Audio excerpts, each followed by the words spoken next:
আশা করি সবাই ভালো আছেন। আমি আল্লাহর রহমতে ভালো আছি। তবে সবচেয়ে মেন যে সমস্যা বা বাংলাদেশের প্রেক্ষাপটে সবই সমস্যা, এর মধ্যে এই যে প্রিপেড যে কার্ড এই কার্ড বাংলাদেশের প্রেক্ষাপটে কী যে সমস্যা এক আল্লাহ মাবুদ জানে। এখানে আপনি টাকা দিবেন, নেটওয়ার্কের দোহাই দিয়ে টাকার কোনো খবর নেই, আদৌ টাকা কখন পাবেন তা খবর নেই। আপনার বিকাশ বা নগদ থেকে টাকা দিয়েছেন, টাকা আদৌ আসবে কিনা খবর নেই, আবার অফিসে যেতে হবে। অফিসে গেলে বসেন, দেখছি দিয়ে হ্যান ত্যান 60-70 নানা ধরনের কথা। এই ঝামেলা আমরা বাংলাদেশের জনগণ কীভাবে সহ্য করবো বলেন তো? এটা আদৌ কোনো কথা? এটা কোনো যুক্তির কথা হলো?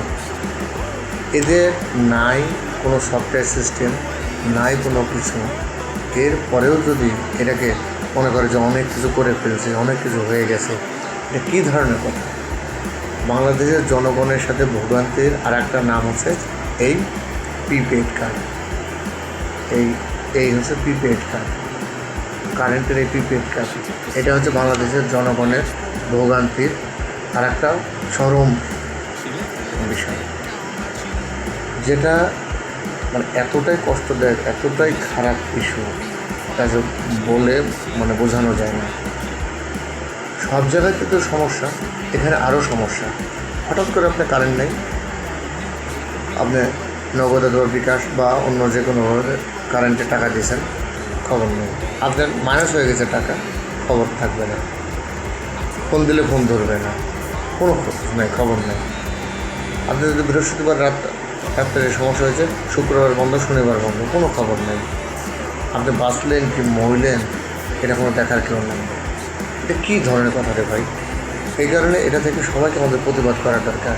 বাদ এই প্রিপেড কার্ড, এটা চুরির চরম একটা সর্বোচ্চ সীমানা। এটা আপনাদের কত টাকা বিল কাটছে, কীভাবে কী কাটছে, কোনো হিসাব নেই, কোনো তথ্য নেই, কিচ্ছু নেই।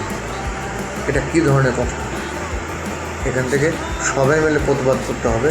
যদি প্রতিবাদ না করা যায় তাহলে ঠিক আছে, ডে বাই ডে সবাই মিলে এই বাংলাদেশের জনগণকে চুষে খাচ্ছে, আরও বেশি খাওয়া শুরু করবে। আমি আমার টাকা দিচ্ছি, অথচ আমি পাবো কি পাবো না, নাহলে অফিসে যেতে হবে। কেন যেতে হবে? কিসের জন্য যেতে হবে? কি এটা কি মগের মূল্য? আমি টাকা দিচ্ছি, কারণ চলে আসবে, দেখো কোনো খবর নেই।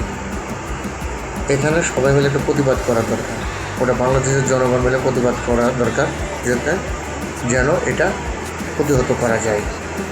এটা এতটাই দুর্নীতি এবং এতটাই সমস্যা যে আসলে ভাষায় প্রকাশ করা যায় না।